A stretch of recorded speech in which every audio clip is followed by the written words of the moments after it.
Hello everyone, good morning. आप सभी का स्वागत है मेरे यूट्यूब चैनल में। आज का हमारा मोस्ट इम्पॉर्टेंट टॉपिक है सिस्टम यूनिट। आज सिस्टम यूनिट को डिस्कस करेंगे, जो हमारा बहुत ही इम्पॉर्टेंट टॉपिक है, जिसमें से क्वेश्चन पूछे जाते हैं। ठीक है, चलिए शुरू करते हैं। पहले हम समझते हैं कि सिस्टम यूनिट क्या होता है। देखिए, किसी भी कंप्यूटर सिस्टम का मेन पार्ट सिस्टम यूनिट होता है। यह एक हार्डवेयर होता है। ठीक है, देखिए सिस्टम यूनिट जो होता है, आप लोग देखे होंगे, एक बॉक्स की तरह होता है। इसमें इनपुट आउटपुट डिवाइस के अलावा कई यूनिट उसमें कनेक्ट होती हैं, मतलब कई यूनिट उसमें स्थित होती हैं।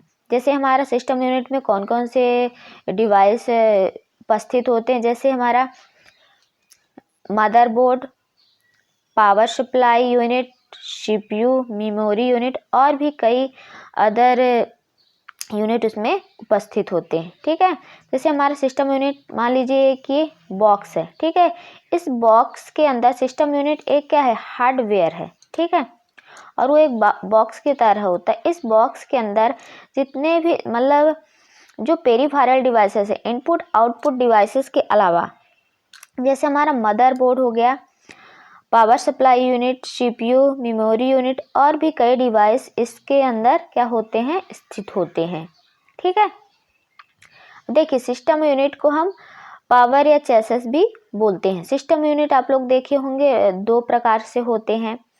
एक हमारा होता है डेस्कटॉप और दूसरा होता है टावर। डेस्कटॉप किस तरह दिखाई देता है, जैसे ये हमारा क्या होता है, ये हमारा डेस्कटॉप है। ठीक है, सॉरी, ये हमारा टावर है और ये हमारा क्या कहलाता है, डेस्कटॉप। तो आपसे क्वेश्चन भी पूछ लिया जाता है। ये हमारा देखिए, ये हमारे सिस्टम यूनिट के दो हैं प्रकार हैं। एक हमारा क्या कहलाता है, टावर है। ठीक है, और दूसरा क्या है, डेस्कटॉप टाइप का सिस्टम यूनिट होता है। देखिए सिस्टम यूनिट का मेन कार्य क्या होता है, इसमें बहुत सारे जो भी डिवाइसेस होते हैं, वो सारे डिवाइसेस इसमें कनेक्ट होते हैं। ठीक है, और ये सारे डिवाइसेस को मैनेज करके इसमें रखा जाता है। सिस्टम यूनिट के अंदर जितने भी यूनिट होते हैं, उन सारे यूनिट को इसके अंदर मैनेज किया जाता है। अब देखिए सिस्टम यूनिट के टू पार्ट होते हैं। पहला होता है front part of system unit. Front part मतलब इसके जो बाहर दिखा देते हैं, ये हमारा क्या कहलाता है, ये हमारा फ्रंट पार्ट कहलाता है। ठीक है, और बैक पार्ट इधर होता है। कुछ डिवाइसेस फ्रंट पार्ट में कनेक्ट होती हैं और कुछ डिवाइसेस किस में कनेक्ट होती हैं, बैक पार्ट में कनेक्ट होती हैं। ठीक है, चलिए देख लेते हैं फ्रंट पार्ट में कौन से डिवाइसेस कनेक्ट होती हैं। जैसे हमारा सीडी, डीवीडी हो गया, reset button, power button, floppy disk drive, ये हमारे किस में कहलाती है, हमारे फ्रंट पार्ट में होती हैं। ठीक है, और जो हमारा बैक पार्ट होता है, बैक पार्ट में जितने भी अदर जो डिवाइसेस होते हैं वो कनेक्ट होते हैं। जैसे हमारा क्या है, पावर सॉकेट, ठीक है, serial port, parallel port, audio jack, U S B का फुल फॉर्म पूछ लिया जाता है, universal serial bus, network port, PS2 port, monitor port. ठीक है, ये हमारे किस में होते हैं, किधर अवेलेबल होते हैं, बैक पार्ट में अवेलेबल होते हैं। इनमें हम अपने डिवाइसेस को कनेक्ट कर सकते हैं।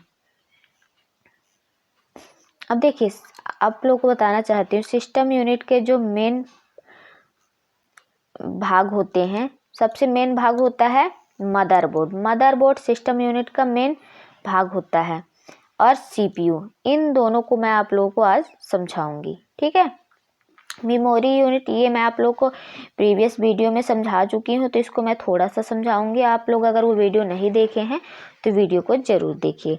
ठीक है, इन तीनों को, ये सिस्टम यूनिट है। ठीक है, सिस्टम यूनिट के अंदर अवेलेबल होते हैं, इन तीनों को मैं आप लोगों को समझाऊंगी। चलिए सबसे पहले हम देख लेते हैं मदरबोर्ड, कि मदरबोर्ड क्या होता है। देखिए मदरबोर्ड क्या होता है, एक किसी भी कंप्यूटर सिस्टम का मेन सर्किट बोर्ड होता है। ठीक है, जो जितने भी इंटरनल कंपोनेंट होते हैं, उन सारे कंपोनेंट या डिवाइसेस को क्या करता है, कनेक्ट करके रखता है। जो भी जैसे हमारा पेरिफेरल डिवाइसेस हो गया, इनपुट आउटपुट डिवाइसेस या फिर सीपीयू, इन सारे डिवाइसेस को किसमें कनेक्ट किया जाता है, मदरबोर्ड से कनेक्ट किया जाता है। मदरबोर्ड इन सारे डिवाइसेस को क्या करता है, जोड़ के रखता है। देखिए मदरबोर्ड का जनक किसे कहा जाता है, आईबीएम के इंजीनियर पैटी मैकहक को मदरबोर्ड का जनक कहा जाता है। मदरबोर्ड एक मेन सर्किट बोर्ड होता है जो विभिन्न इंटरनल कंपोनेंट को आपस में कनेक्ट करता है और एक्सटर्नल पेरिफेरल इनपुट और आउटपुट डिवाइसेस को कंप्यूटर से जोड़ने के लिए कनेक्टर प्रोवाइड करता है। मदरबोर्ड क्या कहलाता है, ये कंप्यूटर सिस्टम का मेन पार्ट कहलाता है। जितने भी डिवाइसेस होते हैं उन डिवाइसेस को कनेक्ट करने के लिए मदरबोर्ड में एक्सपेंशन स्लॉट का यूज किया जाता है। ठीक है, किसका यूज किया जाता है, एक्सपेंशन स्लॉट का यूज किया जाता है। अब देखिए मदरबोर्ड कैसे कार्य करता है। जितने भी डिवाइसेस होते हैं मदरबोर्ड से क्या होते हैं, ये देखिए हमारा क्या कहलाता है, ये हमारा मदरबोर्ड हो गया। ये सारे डिवाइसेस किससे कनेक्ट होते हैं, मदरबोर्ड। मदरबोर्ड में किससे कनेक्ट होते हैं, एक्सपेंशन स्लॉट के द्वारा कनेक्ट होते हैं। अब देखिए जितने भी इनपुट आउटपुट डिवाइसेस या इंटरनल डिवाइसेस कनेक्ट होंगे वो पूरे कंप्यूटर सिस्टम को सिग्नल कैसे प्रोवाइड करेंगे, या डेटा का आदान प्रदान करने के लिए किसका यूज किया जाता है, कंप्यूटर बस का यूज किया जाता है। उसको हम सिस्टम बस भी बोलते हैं और कंप्यूटर बस का भी यूज बोलते हैं। ठीक है, कंप्यूटर बस का कार्य क्या होता है, जो भी डेटा या इंफॉर्मेशन होता है एक डिवाइस से दूसरे डिवाइस तक पहुंचाने के लिए किसका यूज किया जाता है, कंप्यूटर बस का यूज किया जाता है। ठीक है, ये देखिए हमारा क्या कहलाता है, ये मदरबोर्ड है। जितने भी इंटरनल डिवाइसेस हैं या एक्सटर्नल डिवाइसेस हैं सारे किसमें कनेक्ट होते हैं, हमारे मदरबोर्ड में कनेक्ट होते हैं। उसके लिए किसका प्रयोग किया जाता है, एक्सपेंशन स्लॉट का प्रयोग किया जाता है।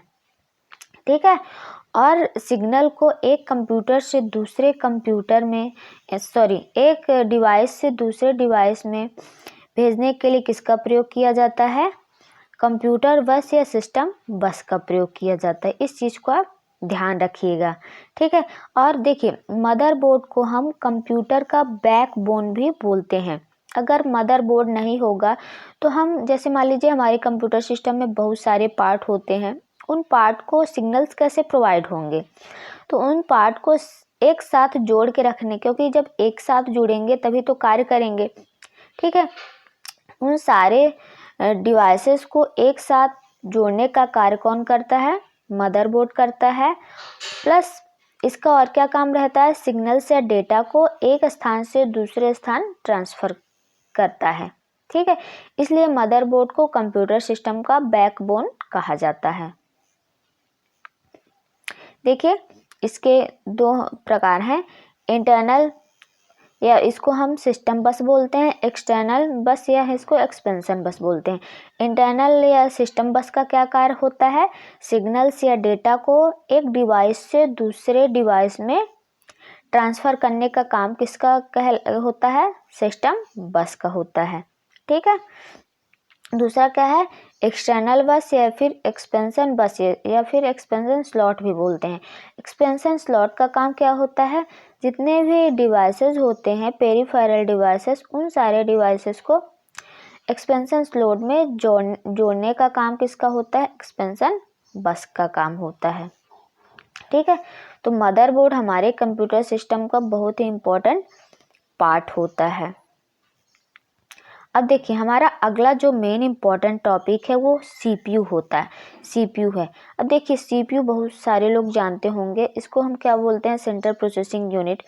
देखिए सीपीयू क्या होती है, एक माइक्रो चिप होती है। ठीक है, बहुत सारे आईसी को एक साथ इंटीग्रेट कर दिया गया, मतलब एक साथ कनेक्ट किया गया है, हजारों लाखों करोड़ों आईसी को, वही क्या बन गए, एक माइक्रो चिप के रूप में बन गया। ठीक, उसी माइक्रो चिप को हम क्या बोलते हैं, सीपीयू बोलते हैं, सेंट्रल प्रोसेसिंग यूनिट बोलते हैं। सबसे पहला जो माइक्रो प्रोसेसर आया था, आप लोग जानते होंगे कब आया था, 1971 में आया था।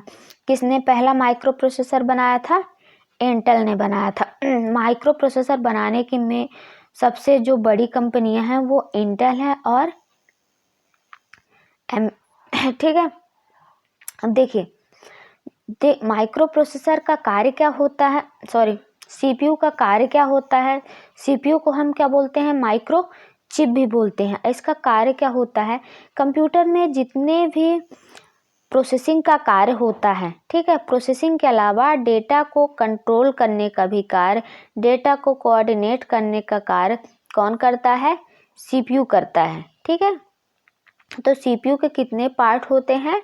हमारा एएलयू होता है, arithmetic logic unit, control unit, register होते हैं। ठीक है, जो भी ऑपरेशनल काम होते हैं, प्रोसेसिंग का कार्य होता है, किसके द्वारा किया जाता है? एएलयू के द्वारा किया जाता है, अरिथमेटिक लॉजिक यूनिट के द्वारा किया जाता है। अब सीयू क्या कहलाता है?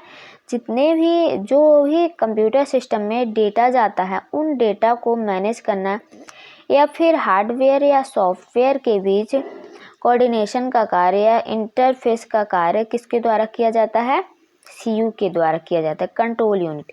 ये जितने भी प्रोसेसिंग का कार्य होता है वो पूरे प्रोसेसिंग को कंट्रोल करके कौन रखता है? कंट्रोल यूनिट रखती है। ठीक है, अब इसका एक और पार्ट है रजिस्टर। रजिस्टर क्या कहलाता है? सीपीयू के अंदर ही क्या होता है? एक रजिस्टर होता है। देखिए, जब भी हम डेटा इनपुट करते हैं, कंप्यूटर में डेटा इनपुट करते हैं किसी भी इनपुट डिवाइस के द्वारा, तो हमारा डेटा कहाँ पे जाके अस्थायी रूप से स्टोर हो जाता है? रजिस्टर में स्टोर हो जाता है। ठीक है, और सीपीयू प्रोसेसिंग के टाइम पे रजिस्टर से उन डेटा को प्राप्त करके प्रोसेसिंग का कार्य करता है। ठीक है, देखिए रजिस्टर की स्पीड बहुत तेज होती है, इसलिए डेटा सीपीयू कहाँ से सबसे पहले प्राप्त करता है? रजिस्टर से प्राप्त करता है। ठीक है, अब देखिए जो सीपीयू है उसके जो स्पीड को प्रभावित करने वाले कुछ कारक होते हैं। ठीक है, factor affect speed of CPU. ठीक है, इसमें कौन कौन से फैक्टर्स होते हैं जो इसकी स्पीड को प्रभावित करते हैं? System clock, register memory, word length, cache memory, system बस, पैरेलल ऑपरेशन। अब देखिए सबसे जो मेन इम्पोर्टेंट है वो आपका क्या है? सिस्टम क्लॉक होता है। ठीक है, चलिए हम सबसे पहले जान लेते हैं कि सिस्टम क्लॉक क्या होता है।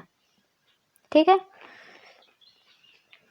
अब देखिए जो सिस्टम क्लॉक होता है वो सीपीयू के कंप्यूटर प्रोसेस करने की स्पीड को सबसे ज़्यादा प्रभावित करता है। ठीक है, जो भी सीपीयू के डेटा प्रोसेस करने की स्पीड है कंप्यूटर के अंदर बने इलेक्ट्रॉनिक घड़ी या इलेक्ट्रॉनिक क्लॉक पे ही डिपेंड करता है। यही क्या कहलाती है? सिस्टम क्लॉक कहलाती। ठीक है, सिस्टम क्लॉक। अब आगे देखिए इसमें क्या है। देखिए जो सिस्टम क्लॉक होता है, देखिए जो हमारा सबसे पहले जब हम डेटा इनपुट करते हैं, ठीक है, कंप्यूटर सिस्टम में जब हम डेटा इनपुट करते हैं तो वो डेटा क्या होता है? अस्थायी रूप से स्टोर होता है, मेमोरी में वो अस्थायी रूप से स्टोर होता है और डेटा को सीपीयू 1 बाय 1 प्रोसेस के लिए भेजता है। ठीक है, एक साथ पूरे डेटा को वो प्रोसेस नहीं करता है। तो उसी में सबसे मेन महत्वपूर्ण काम किसका होता है? सिस्टम क्लॉक का। सिस्टम क्लॉक सीपीयू की स्पीड को क्या करता है? बढ़ाता है। ठीक है, देखिए जो डाटा प्रोसेसिंग होती है, डाटा प्रोसेसिंग को अनेक छोटे छोटे स्टेप में क्या कर दिया जाता है? बांट दिया जाता है। ठीक है, जैसे मान लीजिए बहुत सारा डेटा इकट्ठा हो गया, उन सारे डेटा को हम एक साथ प्रोसेस, जो सीपीयू होता है एक साथ प्रोसेस नहीं करता है। ठीक है, उन सारे डेटा को क्या कर देता है? छोटे छोटे स्टेप में प्रोसेसिंग के टाइम पे बांट देता है और 1 बाय 1 उन डेटा को क्या करता है? प्रोसेस करता है। ठीक है, अब देखिए जो इसमें रजिस्टर क्लॉक पल्स होता है। ठीक है, जब डेटा हमारा 1 बाय 1 प्रोसेसिंग के लिए जाता है तो उसी टाइम पे जो रजिस्टर क्लॉक पल्स होता है वो अगले डेटा के प्रोसेसिंग के लिए क्या करता है, वेट करता है। और जब सिस्टम क्लॉक उन जो सिस्टम क्लॉक पल्स होते हैं उन क्लॉक पल्स को क्या करता है, जनरेट करता है। ठीक है, देखिए सिस्टम क्लॉक जितनी जल्दी क्लॉक पल्स को जनरेट करेगा, कंप्यूटर की स्पीड उतनी ही फास्ट होगी, मतलब प्रोसेसिंग की स्पीड उतनी ही फास्ट होगी। तो किसी भी कंप्यूटर सिस्टम की जो प्रोसेसिंग स्पीड सबसे मेन किस पे डिपेंड होती है, सिस्टम क्लॉक पे डिपेंड होती है। सिस्टम क्लॉक आप लोग को समझ में आया क्या होती है। सिस्टम क्लॉक जितनी जल्दी क्लॉक पल्स को जनरेट करेगा तो सीपीयू की स्पीड उतनी ही तेज होगी। ठीक, अब देखिए इसमें क्वेश्चन पूछ लिया जाता है कि सिस्टम क्लॉक को किस यूनिट के द्वारा मेजर किया जाता है। सिस्टम क्लॉक को उसकी स्पीड मेजर करने के लिए मेगाहर्ट्ज या फिर गीगाहर्ट्ज का प्रयोग किया जाता है। ठीक है, अगला है रजिस्टर मेमोरी। रजिस्टर मेमोरी भी आप लोगों को बता चुकी हूँ कि रजिस्टर मेमोरी हमारे सीपीयू के अंदर ही उपस्थित होता है। ठीक है, सीपीयू के अंदर ही बना होता है। इसका कार्य क्या होता है, सीपीयू को डेटा प्रोवाइड करता है। ठीक है, प्रोसेसिंग के टाइम पे जो रजिस्टर मेमोरी होती है वो सीपीयू को डेटा प्रोवाइड करता है प्रोसेसिंग के लिए। ठीक है, और इसकी स्पीड, इसमें देखिए जो रजिस्टर मेमोरी होता है इसमें जितने भी रजिस्टर की संख्या अगर ज़्यादा है तो उस रजिस्टर की संख्या ज़्यादा होने पे सीपीयू की स्पीड उतनी ही तेज होगी। अगला क्या है, वर्ड लेंथ। वर्ड लेंथ क्या कहलाता है, देखिए वर्ड लेंथ बाइनरी डिजिट की वह संख्या होती है जो कंप्यूटर एक बार में प्रोसेसिंग के लिए लेता है। ठीक है, जैसे वर्ड लेंथ अगर अधिक होगी तो कंप्यूटर की स्पीड ज़्यादा होगी। देखिए वर्ड लेंथ जैसे मान लीजिए 8 बिट हो गया।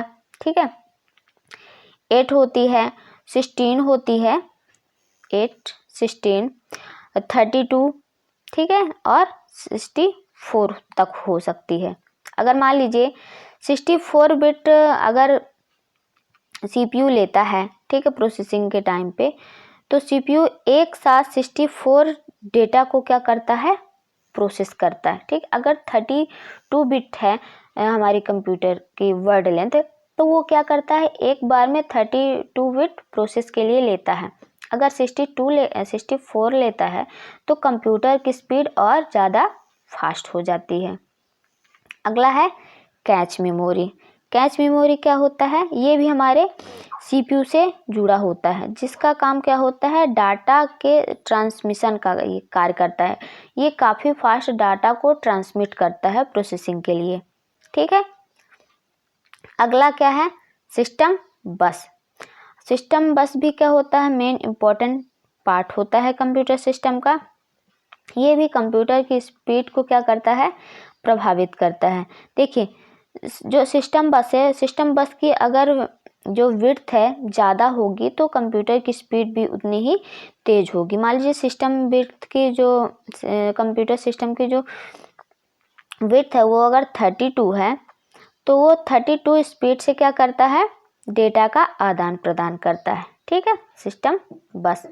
अगला है पैरेलल ऑपरेशन। पैरेलल ऑपरेशन का मतलब होता है उसमें एक से ज़्यादा कंप्यूटर आपस में क्या होते हैं, जुड़े होते हैं।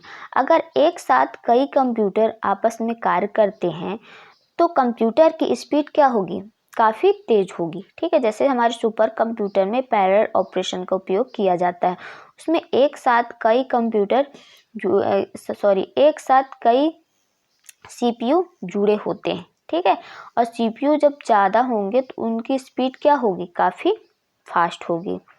तो मेन ये फैक्टर हैं जो हमारे सीपीयू को क्या करते हैं, सीपीयू की स्पीड को प्रभावित करते हैं।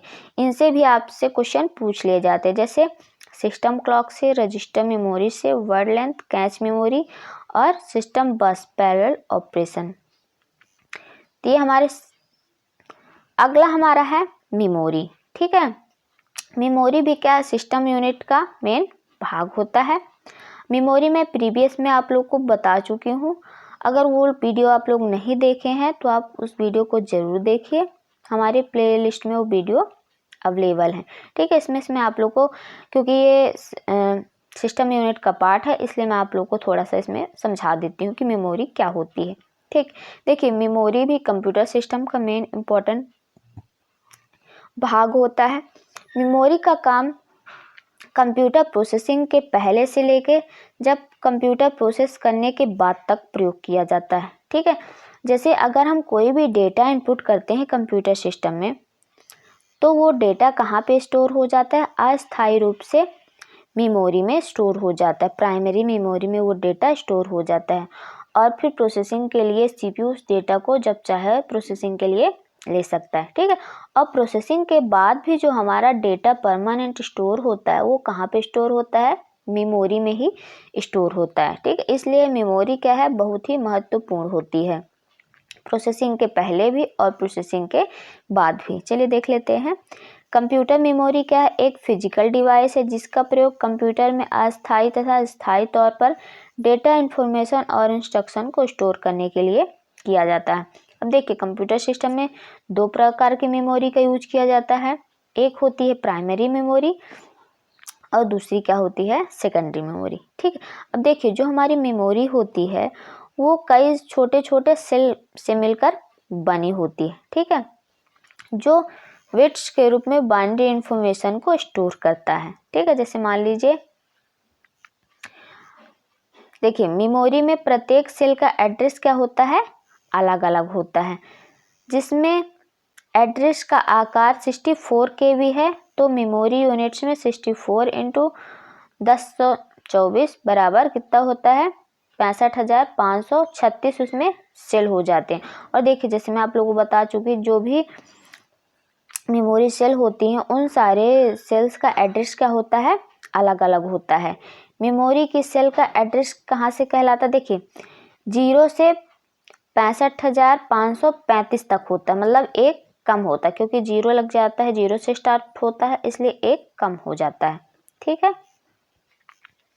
अब देखिए मेमोरी दो प्रकार की होती हैं, प्राइमरी मेमोरी और सेकेंडरी मेमोरी। प्राइमरी मेमोरी को हम मेन मेमोरी या फिर इंटरनल मेमोरी भी बोलते हैं। ठीक है, ये दो प्रकार की होती हैं, रैम और रोम। रैम का मतलब होता है रीड ओनली, रैम का मतलब होता है रैंडम एक्सेस मेमोरी, और रोम का मतलब होता है रीड ओनली मेमोरी। ठीक है, रैम हमारी दो प्रकार की होती हैं, एस रैम और डी रैम। एस रैम का मतलब होता है स्टैटिक रैम, डी रैम का मतलब होता है डायनेमिक रैम। ठीक है, रोम भी हमारी 3 होती है, पी रोम का मतलब क्या होता है? Programmable read only memory.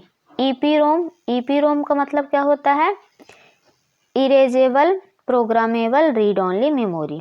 ठीक है, अगला तीसरा कौन सा है? EEPROM. इसका मतलब होता है erasable electrical programmable read only memory. ठीक है, अब देखिए सेकेंडरी मेमोरी भी, सेकेंडरी मेमोरी को हम क्या बोलते हैं? सहायक मेमोरी बोलते हैं। ठीक है, इसमें डेटा क्या होता है? परमानेंटली स्टोर होता है।